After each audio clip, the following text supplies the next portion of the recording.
প্রিয় শিক্ষার্থী, আসসালামু আলাইকুম। মাইক্রোসফট ওয়ার্ড 2016 টিউটোরিয়াল পর্বে আপনাকে স্বাগতম। আজকের পর্বটি থাকবে দ্বিতীয় পর্ব। যারা প্রথম পর্বটি দেখেনি তারা অবশ্যই ডেসক্রিপশন লিংক থেকে প্রথম পর্বটি দেখে আসবেন, কারণ এটি একটি ধারাবাহিক কোর্স। তাহলে শুরু করা যাক আজকের পর্বটি। প্রথমত আমরা মাইক্রোসফট ওয়ার্ড ওপেন করব। ওপেন করার পর এটা আমাদের একটা ফাইল সেভ করা ছিল। আজকে আমি দেখাবো হোম মেনু নিয়ে।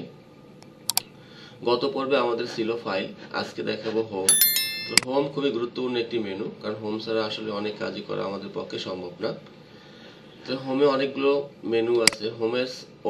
হোমের অধীনে অনেকগুলো সাব মেনু আছে, যেমন আপনার ক্লিপবোর্ড আছে, ফন্ট আছে, প্যারাগ্রাফ আছে, স্টাইল আছে, এডিটিং আছে। তাহলে আমাদের হোম মেনুটা সবসময় ওপেনই থাকে। আমি যদি একটা নতুন ডকুমেন্ট নিই তখনই কিন্তু দেখবেন যে এই হোম মেনুটা আমাদের ওপেন থাকে, আর বাকি মেনুগুলোতে ক্লিক করে করে আমাদের কি করতে হয়, ওপেন করতে হয়। তাহলে হোম মেনু যখন ওপেন আছে, আমি এই হোম মেনু নিয়ে কাজ করব। প্রথমত আমাদের ক্লিপবোর্ডে আছে কাট কপি পেস্ট। এই কাট কপি পেস্টটাকে দেখাচ্ছি। প্রথমত কোনো লেখা বা টেক্সটকে যদি আমি কপি করতে চাই, তখন প্রথমত আমাকে এটাকে সিলেক্ট করতে হবে। আমি মাউসের সাহায্যে এই লেখাটাকে সিলেক্ট করব। সিলেক্ট করার পর এখান থেকে আমি কপি বাটনে ক্লিক করব, অথবা আমি মাউসের রাইট বাটন ক্লিক করে এখান থেকে আমি কপি করতে পারি, অথবা কিবোর্ডের সাহায্যে আমি যদি কন্ট্রোল সি চাপি তাও কিন্তু এই লেখাটা কপি হবে।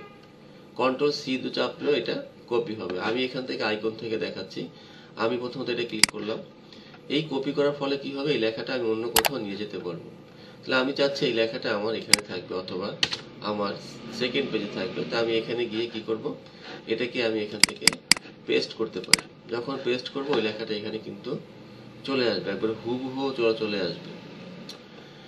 এবং আমার প্রয়োজনে এটা আমি এডিট করতে পারি। যেমন এটার সাবজেক্ট ছিল যেমন ইংলিশ, আমি এটা দিয়ে দিতে পারি ম্যাথ অথবা ইংলিশ 2। এভাবে কিন্তু আমরা লিখতে পারি। এরপর আছে কি কাট। কাট হলো এমন একটা ব্যাপার যে আমার এই লেখাটুকু এখানে দরকার নেই, মানে অন্য কোথাও দরকার। যদি আমার এটা দরকার না হতো আমি কিন্তু ডিলিট করে দিতে পারতাম, কিন্তু এই লেখাটা আমার অন্য কোথাও দরকার। সেই ক্ষেত্রে আমি চাচ্ছি এই লেখাটুকুকে কি করব, আমি এখান থেকে কাট করব। কাটটাও ঠিক মাউসের সাহায্যে করা যায়, এখানে কাট দেওয়া আছে, অথবা কিবোর্ড থেকে কন্ট্রোল যদি এক্স চাপি। আমি একটা সিক্রেট দেখাই দিচ্ছি। দেখেন প্রতিটা আইকনে কিন্তু আপনি যখন কার্সরটা নিয়ে যাবেন তখন কিন্তু আপনাকে শর্টকাটটা দেখাবে। যেমন এখানে দেখেন কন্ট্রোল এক্স, এটা হলো কিবোর্ড শর্টকাট। তা আমি এখান থেকে মাউসের সাহায্যে এটাকে কি করলাম, কাট করলাম। কাট করলে কি হবে, এই লেখাটা এখানে একেবারেই থাকবে না।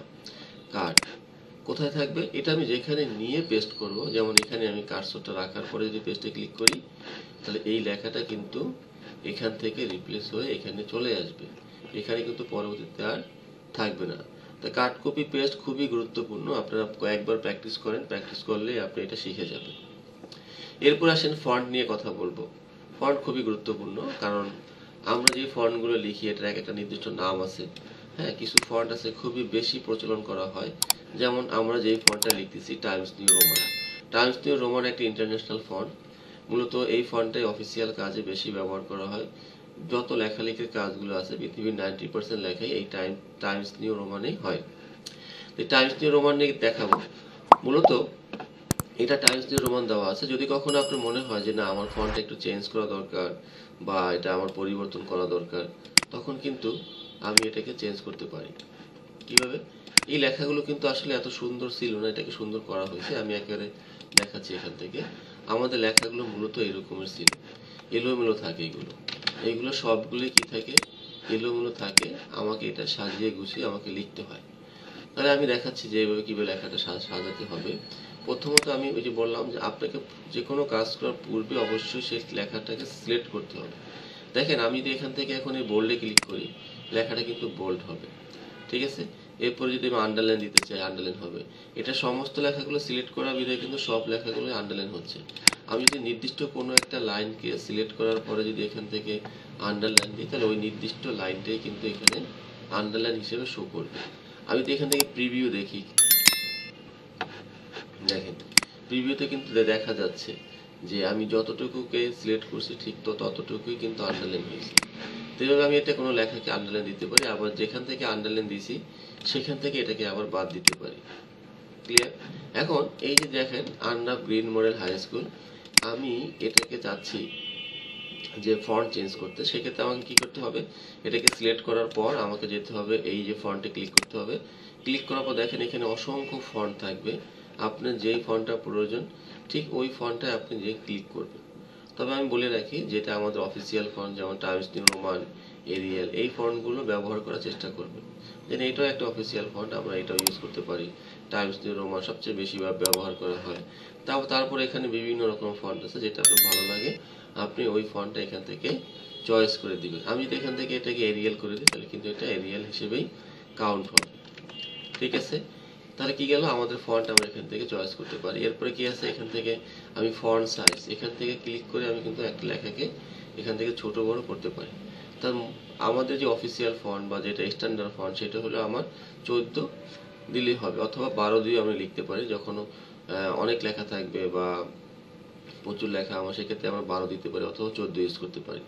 তো এই দুইটা ফন্ট আমরা রেগুলারলি ইউজ করি বা আপনারা করবেন। এরপরে দেখেন এখান থেকে চাইলে আমরা এগুলোকে বড় ছোট করতে পারি, আবার ছোটও করতে পারি। এরপরে কি আছে, এখান থেকে আমরা দেখাইলাম এগুলো। এরপরে আছে এখান থেকে এই যে দেখেন একটা ফন্ট গ্রো, একটা ফন্ট ইনক্রিজ, মানে আমরা চাইলে একটা ফন্ট এখান থেকে ক্লিক করলে বাড়বে, এখান থেকে ক্লিক করলে এটা ছোট হবে। ক্লিয়ার? এভাবে আমরা কিন্তু একটা ফন্টকে ছোট বড় করতে পারি। এরপরে আমাদের এখানে কিছু কাজ আছে, আমি দেখাচ্ছি। এটা একটু নিচে নামাইনি, মানে এন্টার চাপে নিচে নামবে। আমি যদি কখনো কিবোর্ড থেকে কোনো বীজগণিত রাশি লিখতে চাই, যেমন আমি যদি লিখতে চাই a square plus b square, আসলে এটা কি a square plus b square হয়েছে? এটা কিন্তু a square plus b square হয়নি, এটা বোল্ড করা আছে, আমি আনবোল্ড করে দিই। এখন এটাকে a square plus b square করতে হলে আমাকে প্রথমত এভাবে লেখার পর এই 2টাকে সিলেক্ট করতে হবে। সিলেক্ট করার পর এখানে দেখেন এটা নাম হচ্ছে সুপার স্ক্রিপ্ট, আমি যদি এটা ক্লিক করি তাহলে এটা কিন্তু স্কয়ার হয়ে যাবে। এরপর দ্বিতীয়টাকে যদি আমি ক্লিক করি এখান থেকে, এটাও কিন্তু এখানে স্কয়ার হয়ে যাবে। তো এইভাবে আমরা কোনো বীজগণিত রাশিগুলো আমরা লিখতে পারি। এখন যদি আমি মনে করি যে 45 ডিগ্রি লিখবো, তো আমি এরকম লেখার পর এই জিরোটাকে আমি জাস্ট এখান থেকে সুপার স্ক্রিপ্ট করে দিলে এটা কিন্তু উপরে উঠে যাবে। এরপরে কি আছে, এরপরে যদি কোনো রাসায়নিক সংকেত লিখতে চাই যেমন H2, যেমন এটা থাকবে নিচে, তো এটাকে সিলেক্ট করার পর এখান থেকে আছে কি সাবস্ক্রিপ্ট, এই সাবস্ক্রিপ্ট ক্লিক করলে এটা কি নিচের দিকে চলে যাবে। তো এই ওয়েতে কিন্তু আমরা একটা লেখাকে আমরা লিখতে পারি। সবাই কয়েকবার প্র্যাকটিস করবেন, ইনশাল্লাহ আপনারা খুব সহজেই শিখে যাবেন। এরপরে হলো এখানে আছে চেঞ্জ কেস। আমরা এটা এরকম একটা ব্যাপার যে কোনো লেখাকে যদি আমি লিখে ফেলছি, মনে করেন এই টপিকটা আমি লিখে ফেলছি ছোট হাতে, কিন্তু আমি এটা চাচ্ছি যে বড় হাতের হওয়ার জন্য, চেঞ্জ কেস। হ্যাঁ, তো এই চেঞ্জ কেসটা হলো এরকম একটা ব্যাপার যে এখান থেকে আমি লিখে ফেলছি ছোট হাতের, কিন্তু এখন চাচ্ছি যে এটা আমার বড় হাতের হবে। তো প্রথমত এই লেখাগুলোকে আপনি সিলেক্ট করে নেবেন। সেটা যদি একটা লাইন হয় একটা লাইন, দুইটা লাইন, যদি সবগুলো লাইন হয় সবগুলো সিলেক্ট করার পর আপনি এখান থেকে চলে যাবেন চেঞ্জ কেস। এই চেঞ্জ কেসে যাওয়ার পর এখানে ক্লিক করবেন, দেখবেন যে এখানে সেন্টেন্স কেস আছে। সেন্টেন্স কেস বলতে বোঝায় এইটা যে সেন্টেন্সের প্রথম অক্ষরটা ক্যাপিটাল থাকবে। তা আমাদের কিন্তু অলরেডি এই ফাইলে প্রথম সেন্টেন্সের প্রথম অক্ষরটা কিন্তু ক্যাপিটাল দেওয়া আছে, কিন্তু আমি চাচ্ছি যে আমার সমস্ত লেখাগুলো হবে ক্যাপিটাল লেটার, মানে বড় হাতের চাই। তখন আমি এখান থেকে আপার কেসে ক্লিক করলে কি হবে, এটা কিন্তু এভাবে সবগুলো লেখা দেখেন একসাথে সবগুলো ক্যাপিটাল হয়ে গেছে। আবার যদি কখনো আপনার মনে হয় যে আমি সবগুলো ক্যাপিটাল লিখছি কিন্তু আমার এগুলো ক্যাপিটাল প্রয়োজন নেই, আমার এগুলো থাকবে ছোট হাতে, তখন আমি এটাকে সিলেক্ট করার পর আমরা এখানে যাব। যাওয়ার পরে আমরা এখান থেকে দেখেন লোয়ার কেস আছে, এই লোয়ার কেসে যদি ক্লিক করি তো দেখেন এখন কিন্তু কোনো একটা সিঙ্গেল লেটারও কিন্তু ক্যাপিটাল নাই, সবগুলো কিন্তু স্মল লেটার হয়ে গেছে। তো এভাবেই কিন্তু আমরা একটা লেখাকে ছোট হাতের এবং বড় হাতের করতে পারি। আর যদি কখনো প্রয়োজন হয় ক্যাপিটাল এস ইজ ওয়ার্ড, মানে এইটা যদি আপনি ক্লিক করা হয় তাহলে প্রতিটা শব্দের দেখেন প্রতিটা শব্দের প্রথম অক্ষরগুলো কিন্তু ক্যাপিটাল হয়ে যাবে। এখন যদি এরকম প্রয়োজন হয় আপনি এভাবে নেবেন, তবে বেশিরভাগ লেখাই থাকে আপনার সেন্টেন্সের প্রথম অক্ষরটা বড়, যেটা এই যে সেন্টেন্স কেস। এটা দিলে কি হবে দেখেন প্রতিটা অক্ষর, মানে প্রতিটা সেন্টেন্সের প্রথম অক্ষরগুলো কিন্তু আপনার ক্যাপিটাল হয়ে যাবে। ঠিক আছে, তো এই বিষয়গুলো খেয়াল রাখবেন। এখানে কিছু কিছু বিষয় চেঞ্জ হয়ে গেছে, যেমন সাইফুল, এটা বড় হাতে থাকবে, আপনারা এটাকে বড় হাতে করে দিতে পারবেন। ঠিক আছে, এটাকে বড় হাতে করে দিতে পারবেন। আপনি যদি কন্ট্রোল শিফট 3 চাপেন এখানে ধরে, তাহলে কিন্তু এটা বড় হাতের হয়ে যাবে। শিফট F3, হ্যাঁ, শিফট চাপ দিয়ে ধরে F3 চাপ দিবেন কিবোর্ড থেকে, তাহলে কিন্তু প্রথম অক্ষরটা বড় হয়ে যাবে। কি করতে হবে, এখানে কার্সরটা রেখে জাস্ট কিবোর্ড থেকে শিফট ধরবেন, আর এখানে F3 আছে, একসাথে চাপ দিবেন, অক্ষরগুলো বড় হবে, মানে ফার্স্ট লেটারটা বড় হবে। এরপরে আসি আমরা, যদি এই লেখাটাকে কখনো মনে হয় যে আমি কালার করতে চাই বা আমার কালার করার প্রয়োজন, সেক্ষেত্রে আমরা কিন্তু এখান থেকে দেখেন ফন্ট কালার আছে, আমরা চাইলে এটাকে সবুজ, এই দুইটাকে আমরা চাইলে এখান থেকে লাল, এই দুটাকে চাইলে আমরা এখান থেকে নীল, আমরা এইভাবে কিন্তু করতে পারি। এই ওয়েতে কিন্তু আমরা একটা লেখাকে লাল, সবুজ, নীল করতে পারি। অবশ্যই আপনাকে কি করতে হবে, অবশ্যই আপনার লেখাটাকে যতটুকু কালার করবেন ততটুকু মাউসের সাহায্যে সিলেক্ট করবেন। সিলেক্ট করার পরে কিন্তু আপনি এখান থেকে এভাবে বিভিন্ন কালার আপনি ইউজ করতে পারবেন। তবে যদি আপনার নর্মাল কালার ব্ল্যাকই হয়, আপনার যদি প্রিন্টটা সাদা কালার থাকে, তাহলে আপনি রঙিন কখনো দিবেন না, তখন কিন্তু আপনি একুরেট কালার কখনো পাওয়া যাবে না। এই জন্য আপনাকে কি করতে হবে, আমার সাদা কালো প্রিন্টার থাকলে আমি সবসময় কালো রঙটাই ব্যবহার করব।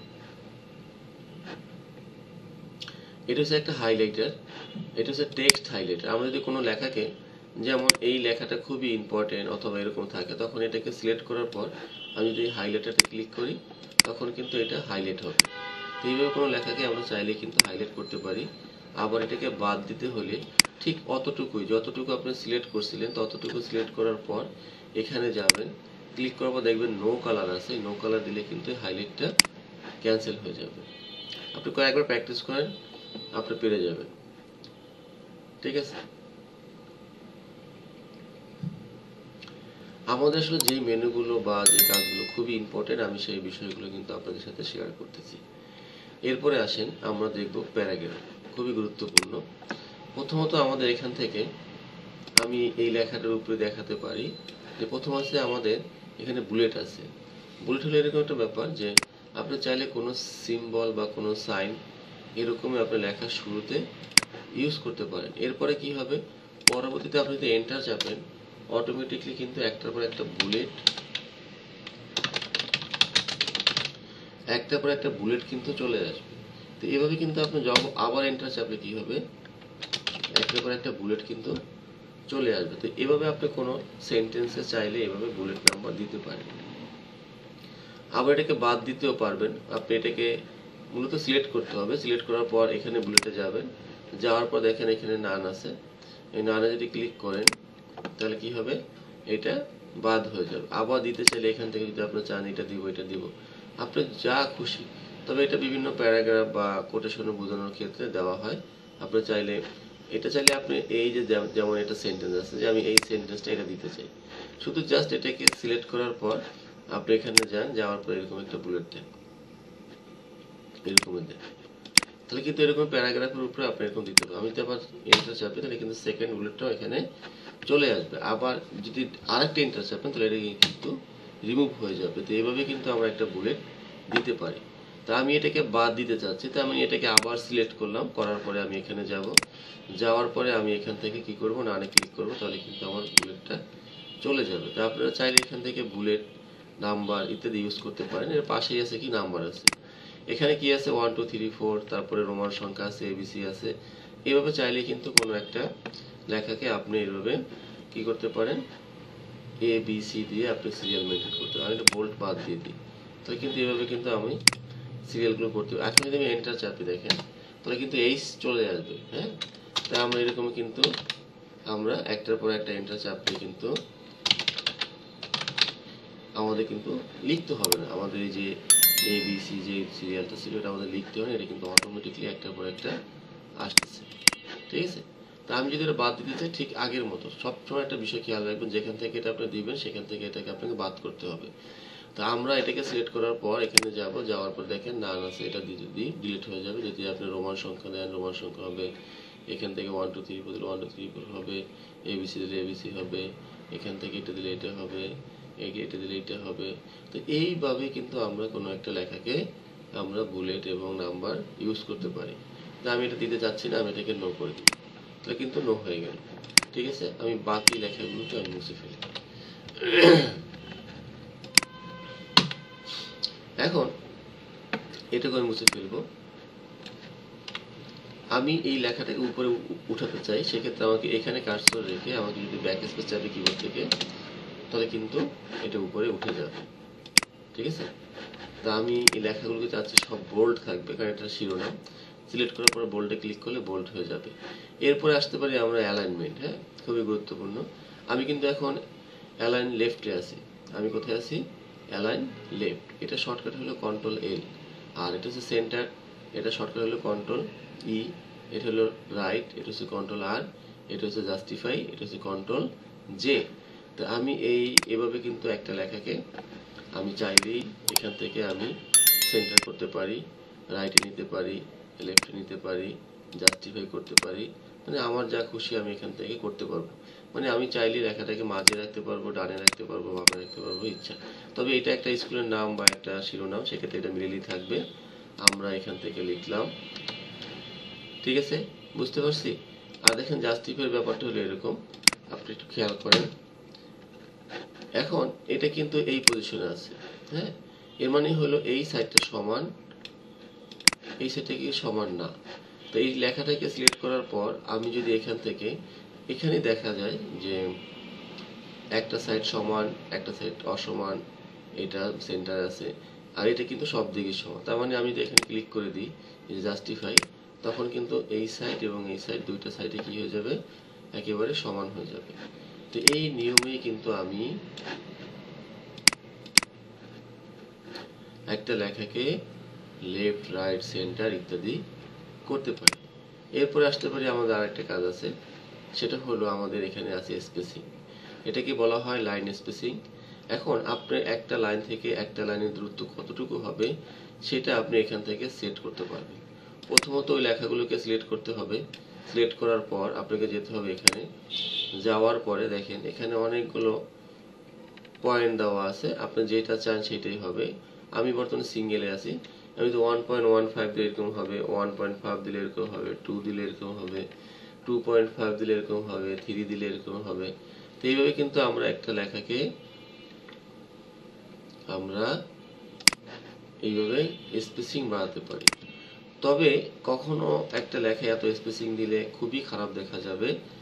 আমরা মূলত এখান থেকে সর্বোচ্চ দিতে পারি 1.15, অথবা প্রয়োজন বোধে যদি অন্যান্য লেখার ক্ষেত্রে হয় সেক্ষেত্রে কিন্তু আপনি এখান থেকে কি করতে পারবেন? 1.5 দিতে পারেন। তবে আপনার লেখার উপর ডিপেন্ড করবে যে আপনার এই লেখাটা কতটুকু আপনি স্পেসে রাখতে চাচ্ছেন। তো সেটা কিন্তু আমরা এখান থেকে নির্ধারণ করতে পারি। আবার কখনো কখনো আমাদের স্পেসিং যদি ঠিকমতো কাজ না করে, তখন কিন্তু আমরা এখান থেকে যেতে পারি। আমি আর একটু ক্লিয়ার করে দেখাচ্ছি। আমি মূলত এটা কপি করলাম। আমি কপি করে একটা নতুন ডকুমেন্টে নিয়ে গেলাম। নতুন ডকুমেন্টে নিয়ে আমি এটাকে পেস্ট করলাম। এরপর আমি আবার পেস্ট করলাম, আবার পেস্ট করলাম, মানে এক একটা প্যারা তৈরি করলাম আমি। এগুলো এক একটা প্যারা। ঠিক আছে, এখন এখানে একটা বিষয় খেয়াল করেন, এইগুলো কিন্তু এখন অসমান, এই পাশটা কিন্তু সমান, যেটা আমি একটু আগে দেখাইছি। আমাকে সিলেক্ট করতে হবে সব লেখাগুলো, করার পর এখান থেকে আমাকে জাস্টিফাই করতে হবে। যখন জাস্টিফাই করব দেখেন এই লেখার সাইডগুলো কিন্তু সব এখন সব সমান হয়ে গিয়েছে। এখন এখানে একটা গ্যাপ আছে দেখেন, এই যে একটা গ্যাপ, মানে এটা আসলে প্যারার জন্য বোঝাচ্ছে যে এক একটা প্যারার পরে যে গ্যাপটা থাকবে বোঝা যাচ্ছে যে এই একটা প্যারা, এই একটা প্যারা, এরকম। এই জন্য কিন্তু এখানে একটা গ্যাপ তৈরি করা যায়। এই গ্যাপটাকে চাইলে আমরা কমাতেও পারি, বাড়াতেও পারি, অথবা একেবারে নাও দিতে পারি। এই জন্য কি করতে হবে? সমস্ত লেখাটাকে আমাকে সিলেক্ট করতে হবে। সিলেক্ট করার পর আমরা চলে যাব এখানে। আমরা যদি এখান থেকে দেই, যদি না হয়, দেখেন আমি কিন্তু 1 করে দিচ্ছি, কিন্তু তারপরও এখানে কিন্তু স্পেসটা কমেনি। আমাকে আবার যেতে হবে। যাওয়ার পর এখন চলে যাব লাইন স্পেসিং অপশন। এই লাইন স্পেসিং অপশনে ক্লিক করার পর আমরা একটু খেয়াল করব স্পেসিংয়ে, এখানে বিফোর আছে 0 পিটি, আফটার আছে 8 পিটি। তার মানে এই 8 পিটি থাকার কারণে এখানে এই গ্যাপটা তৈরি হয়েছে। যদি এটা বাড়াই দেওয়া হয়, দেখেন 12 বা 16 দিলাম বা 18 দিলাম, তখন কিন্তু দেখেন এই গ্যাপটা কিন্তু অনেকটা বেড়ে যাবে। এখন আপনার প্যারাগ্রাফে বা আপনার একটা প্যারার পর কতটুকু লাইন রাখতে চাচ্ছেন এটা আপনার উপর ডিপেন্ড করে। তবে স্ট্যান্ডার্ড হলো আপনি যদি 12 রাখেন সেটা সবচেয়ে ভালো। তা আমি এখান থেকে এটাকে 12 করব, আমি লাইন স্পেসিংয়ে যাব, গিয়ে আমি এখানে 12 লিখে দিতে পারি। দেওয়ার পরে যদি ওকে ক্লিক করি তাহলে কিন্তু এটা এরকমের 12 স্পেসিং নিয়ে কিন্তু থাকবে। ক্লিয়ার? এইভাবে কোনো একটা লেখাকে আমরা চাইলেই কিন্তু এভাবে স্পেসিং বাড়াতেও পারি, কমাতেও পারি। এরপরে আসি আমরা এখান থেকে, এটা হচ্ছে আমাদের কি শেডিং। শেডিংটা হলো এরকম যে কোনো নির্দিষ্ট লেখাকে আমি এই লাইনটাকে বা কোনো একটা শিরোনাম, যেমন আমি এখানে যদি লিখি একটা বিষয়,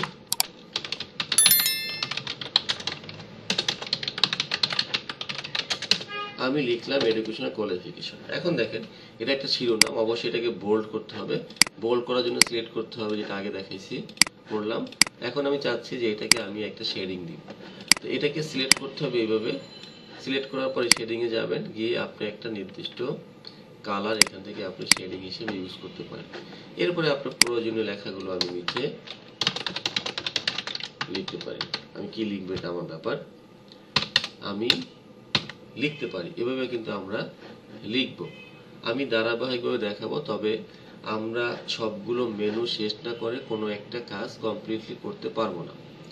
মূলত একটা কাজ শেষ করতে হলে, যেমন আগের যে কোশ্চেনটা ছিল আমার, বা আমি যদি পূর্বের কোনো একটা কোশ্চেন দেখাই, যেমন এটা একটা কোশ্চেন, আসলে এই যে টেবিল ইত্যাদি ইত্যাদি করা আছে, এটা কিন্তু আসলে আমরা যখন এই পুরো টিউটোরিয়াল পর্বটা দেখব বা আমাদের দেখা শেষ হবে, যেমন file, home, insert, draw, design, layout, মূলত এই কয়টা মেনু দেখার পরে কিন্তু আমি একটা কমপ্লিটলি একটা সুন্দরভাবে ফাইল আমরা প্রসেসিং করতে পারবো।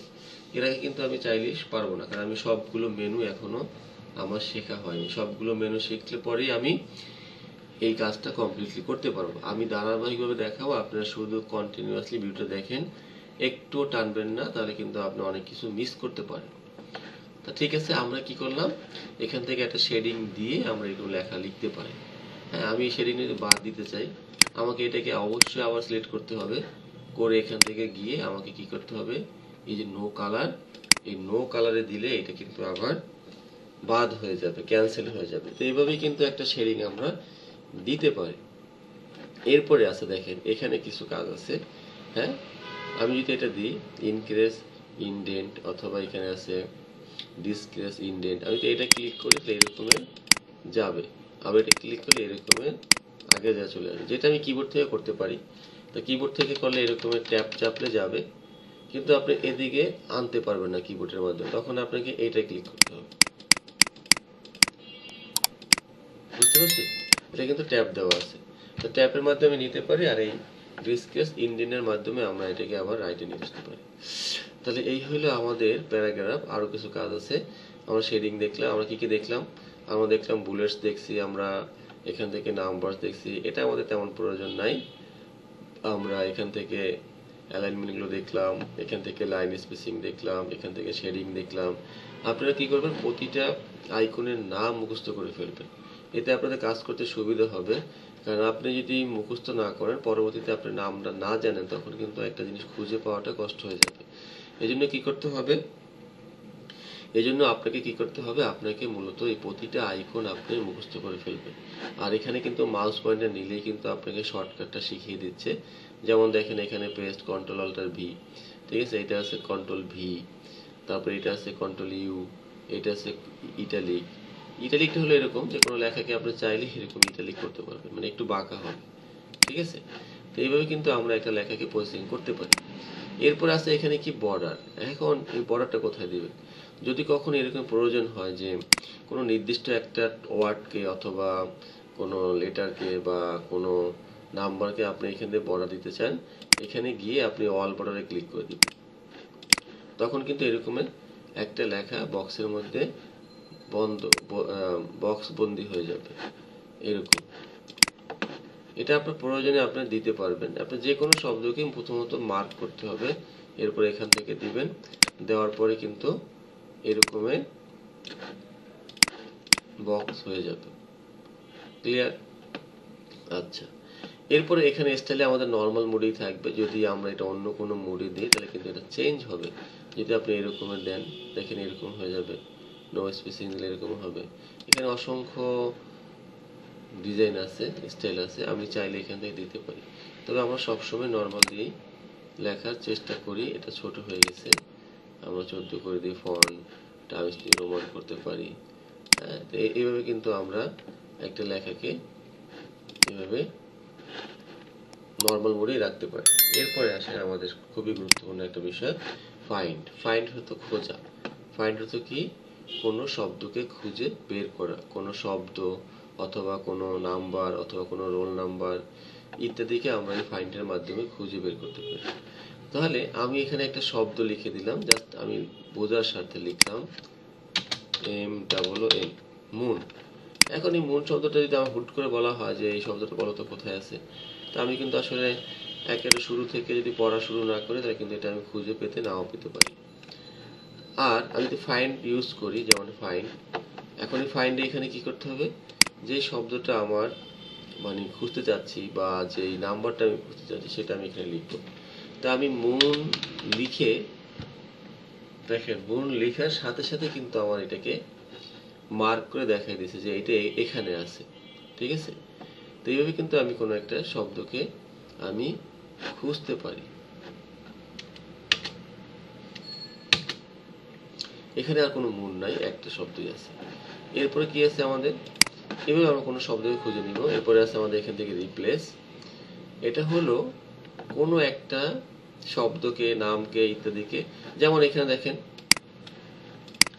ফজলে আছে, আর এই ফজলেটাকে চাচ্ছি আমি এখানে ফয়সাল হবে। কি হবে, ফয়সাল হবে।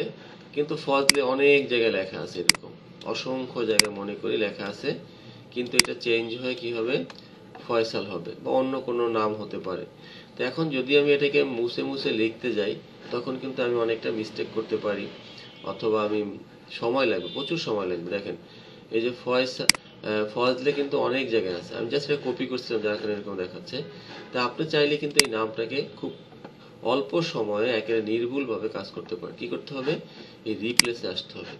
এই রিপ্লেসে আসার পর যেই শব্দটা আপনি চাচ্ছেন যে চেঞ্জ করবেন, যেমন এই ফজলেকে চেঞ্জ করতে চাচ্ছি, সেটাই ফাইন্ড হওয়াতে আপনি লিখবেন,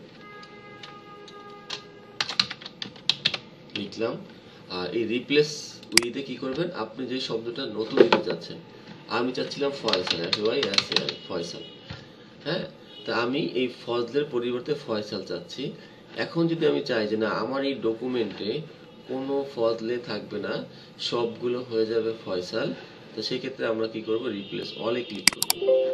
দেখেন অল ডান। হ্যাঁ, তার মানে কি হয়ে গেল, একেবারে মুহূর্তের মধ্যে আমাদের যত ফজলে ছিল সবগুলো কিন্তু ফয়সাল হয়ে গেছে।